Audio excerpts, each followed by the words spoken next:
Hey guys, hope you guys are well. Growth of the leader, growth of the pack comes from a well-known saying which some of you might know, speed of the leader, speed of the pack. It simply means, guys, that the speed with which you move as a coach, a mentor, and a leader is the speed with which your team or your athlete improves, right? I'm looking forward to today's session, guys. It's something that has been close to my heart for a very long time. I've experienced this as a coach, but also as a player. Right, so let's dig into today how to improve your player. Right, part 4, leaders in sport. Let's go.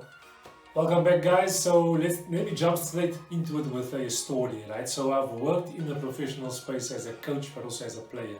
But as a coach, guys, I've had the opportunity, and I've been blessed enough to work with coaches that are experienced, but also qualified. But yet, despite those qualifications and despite having that experience, I've still heard one or two of them shockingly say, guys, that player is stupid. He cannot improve.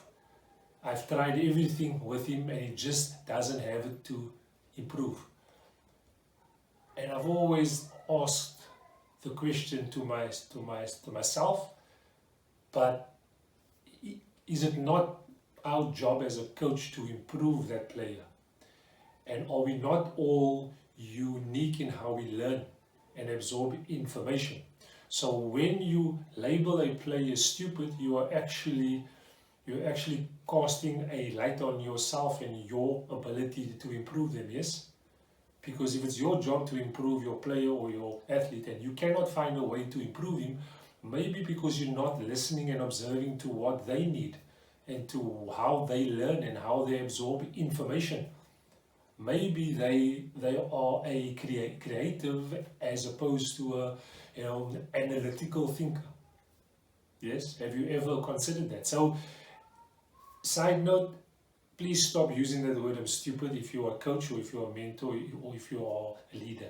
No one is stupid because God has created us each unique, remarkable and wonderful. So understand that as a coach. I don't care where you coach. I don't care if you think you are the world's best coach or you're the best at youth development. Do not use the word "I'm stupid" because it only shines a light on your ability. Okay, so guys, let's jump into the first of 3 points that I want to leave you with on how you can improve your players. Okay, so point number 1 is get to know your players personally. Get to know your athlete personally. Right? Now you might be in charge of 26 players or 20 players or even just one athlete. If you do not take the time to get to know your player personally, you won't know what triggers them, how they think, how they analyze information, but also you will miss the opportunity to actually help them improve. Yeah. So just take 1 or 2 minutes of your time. I'm not asking you to take a half an hour or hour.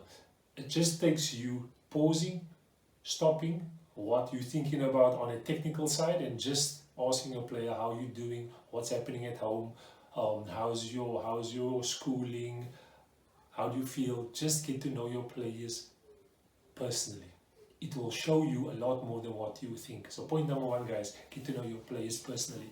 Then point number 2, guys, is learn the age-related growth spurts that your athlete or your team or the players are in. So learn what issues they might be experiencing that you maybe are not thinking of. I'll give you an example. I was an under-16 football coach a couple of years ago, and as you know, 16-year-olds, 15-year-old boys, especially as that time where it's hormones and it's a growth spurt and its beard starts growing a bit and it's a deeper voice and all this. So I had a 16-year-old player, guys. He was he was like me, lanky, tall, and he was in a growth spurt. Now, had I not taken interest in him as a person, I would have missed the fact that he was going through a growth spurt, and I would have taken his football form as he's just shocking, as he's not a good player.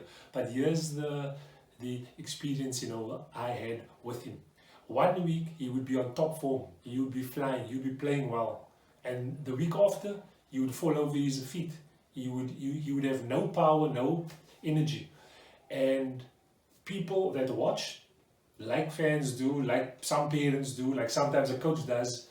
They look at the player and they how it's impossible. You know, he's not a good player, and how can you go from 1 week top and then he was going through a growth spurt. But I needed to put my thoughts aside and go and learn what a 14, 15, 16-year-old is going through in terms of growth.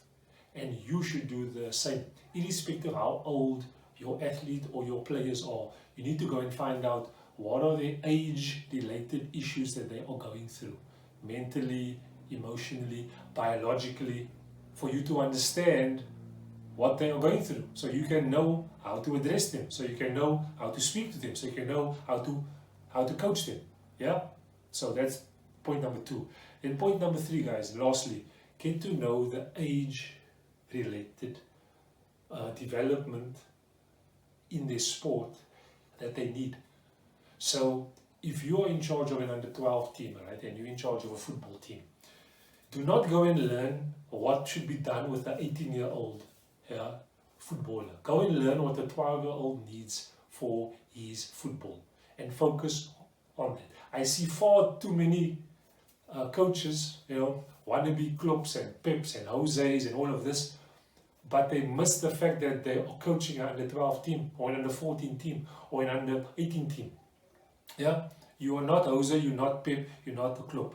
You are you, but more importantly, you are there to serve your players. So get to know the age-related development skills that they need to learn for that age. And if you have players that are advanced and you want to add on, example, under 14 skill or, a tactic, then yes. But that is purely down to what your players and where they are at, the level that they are at. Far too many guys don't know the level that the athlete or players or teams are at, and they want to go and do advanced things, guys. Okay, so that's it, guys.